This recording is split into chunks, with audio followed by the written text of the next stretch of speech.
Hello friends, welcome to real life story. और आज की स्टोरी है मेरे बेटे बहू बहुत अच्छे हैं। बहुत अच्छी स्टोरी है, पूरी सुनिएगा और अपने सजेशंस कमेंट सेक्शन में ज़रूर दीजिएगा। शाम की आरती करके लता जी अपनी सोसाइटी में नीचे घूमने चली जाती हैं और अपनी हम उम्र सखियों के साथ मिलना जुलना और बातचीत हो जाती है।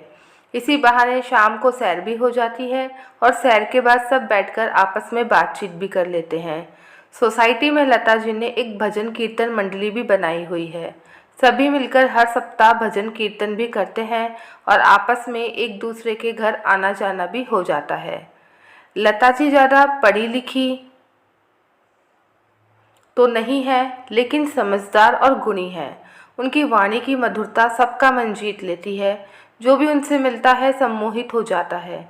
योग और संतुलित आहार से उन्होंने खुद को स्वस्थ रख रखा है। एक स्वस्थ शरीर में ही स्वस्थ दिमाग का निवास होता है। लता जी बहू की आलोचनाओं से दूर ही रहती हैं। उनकी सभी सखियां मिलते ही बस बहुओं की आलोचना करना शुरू कर देती हैं। लता जी उनको सुन तो लेती है, पर कभी भी अपने घर की, अपने बेटे बहू के खिलाफ एक शब्द भी नहीं कहती है। सच है, सास बहू के हाथ में होता है। वह एक दूसरे की कमजोरी कमियों को ढककर चले, तभी तो घर बनता है। इस उम्र में भी वो घर संभाल लेती है। वैसे तो खाना बनाने वाली आती है, पर क्या बनना है और क्या नहीं, ये आज भी लता जी ही निश्चित करती है। बेटा और बहू दोनों सुबह ही काम पर चले जाते हैं और दोनों के अपने अपने ऑफिस की जिम्मेदारियां भी है। लता जी की मंडली में राधिका जी अभी नई नई आई हैं। वह जब भी लता जी से मिलती हैं बस नकारात्मक बातें ही करती हैं। अपने ही बेटे और बहू के खिलाफ बोलती रहती हैं और कई बार लता जी उन्हें समझा भी चुकी है। एक दिन राधिका जी कहती है, लता जी आपके बेटे बहू कैसे हैं? अब देखो ना, इस उम्र में भी आपको घर संभालना पड़ रहा है। आपकी बहू तो सुबह सुबह ही निकल जाती है। क्या करें, आजकल की बहुएं तो बस काम पर निकल जाती हैं। घर परिवार तो हम सासुओं को ही संभालना होता है। जो दर्द बेटियों को आता है वो बहुओं को कहाँ आता है। बेटे तो बहू आने के बाद ही पराये हो जाते हैं। बेटियां सदा साथ निभाती हैं। लता जी शांतिपूर्वक सुन रही थी। उन्होंने बिना विचलित हुए कहा, राधिका जी मेरे बेटे बहू बहुत अच्छे हैं। फिर छोटी छोटी बातें तो हर घर में ही होती है। बहू से हमारे विचार नहीं मिलते हैं, पर बेटी से भी हमारे विचार मिले ये ज़रूरी तो नहीं है ना। बेटी से भी तो कई बार मतभेद हो ही जाते हैं। कोई भी इंसान सर्वगुण संपन्न नहीं होता है।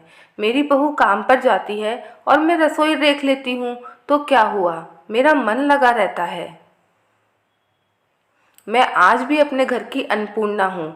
मेरी बेटी जब काम पर जाती थी तब भी तो मैं रसोई संभालती थी। मेरा बेटा बहू आने के बाद पराया नहीं हुआ है।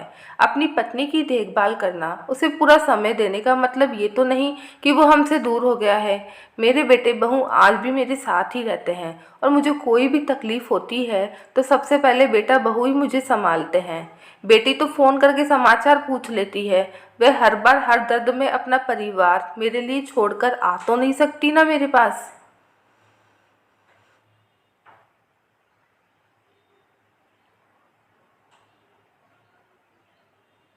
बेटियों की भी अपनी मजबूरी होती है, पर मेरी बहू मेरी हर तरीके से सेवा करती है और मेरा बेटा मेरे इलाज का खर्च उठाता है।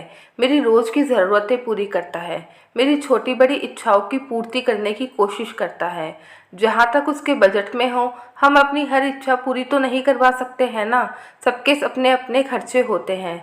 जिस तरह से बचपन में हम माता पिता हमारे बच्चों की हर इच्छा बजट के चलते पूरी नहीं कर पाते थे,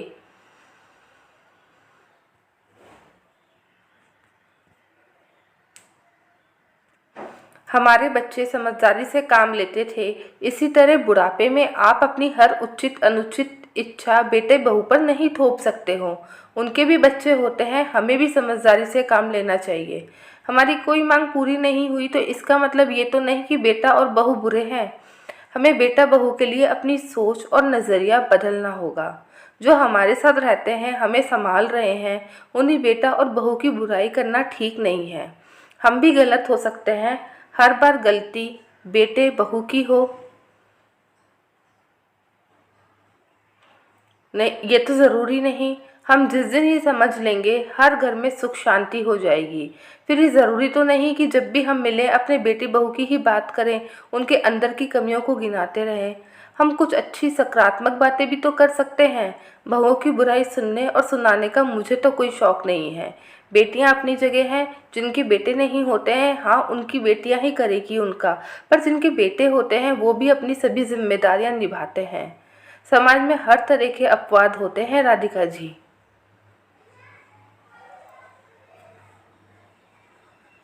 बेटे एक जिम्मेदार भाई, पति, पिता हर तरह की भूमिका कुशलता से निभाते हैं।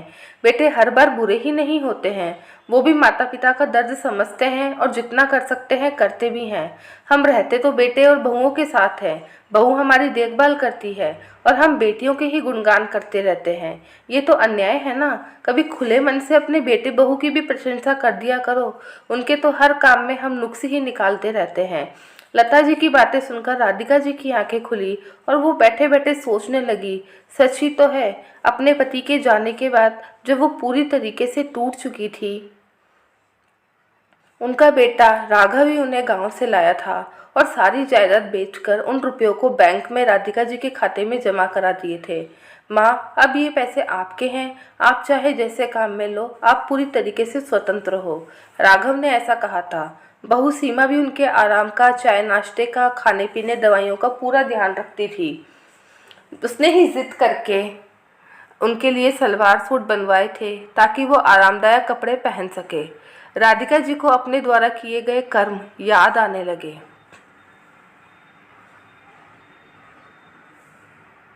याद आने लगा कैसे उन्होंने सीमा को साड़ी और पल्लू में उलझा कर रख रखा था। हमेशा सीमा के सामने अपनी ही बेटी के गुणगान करती रहती थी। सीमा ने फिर भी कभी उनसे ऊंची आवाज़ में बात नहीं की।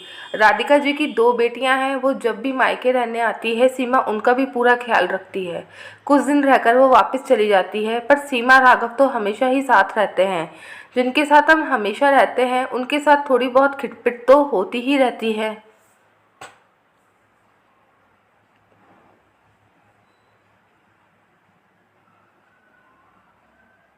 आज भी राघव ऑफिस से घर आते ही सबसे पहले राधिका जी के कमरे में आता है और उनसे दिन भर का हालचाल पूछता है। इतना करने के बाद भी कभी उनके मुंह से राघव और सीमा के लिए 2 शब्द प्यार और प्रशंसा के नहीं निकलते हैं। बड़े बड़े विवाद तो हर घर में ही होते हैं, पर सीमा अपने हिसाब से खाती पीती है और कपड़े पहनती है, सिर्फ इसलिए वो राधिका जी को बुरी लगती है। राधिका जी को आज खुद पे आत्मग्लानि हुई और उन्होंने लता जी को दिल से बहुत बहुत धन्यवाद कहा और एक नई सकारात्मक ऊर्जा लिए वो अपने घर की ओर चल दी और आज उन्हें अपने बेटे बहू पर बहुत प्यार आ रहा था। दोस्तों, बहुत अच्छी कहानी है। जितना हो सके हर बेटे बहू बेटी सबको ये कहानी शेयर कीजिए और आपको ये कहानी कैसी लगी कमेंट सेक्शन में ज़रूर बताइए।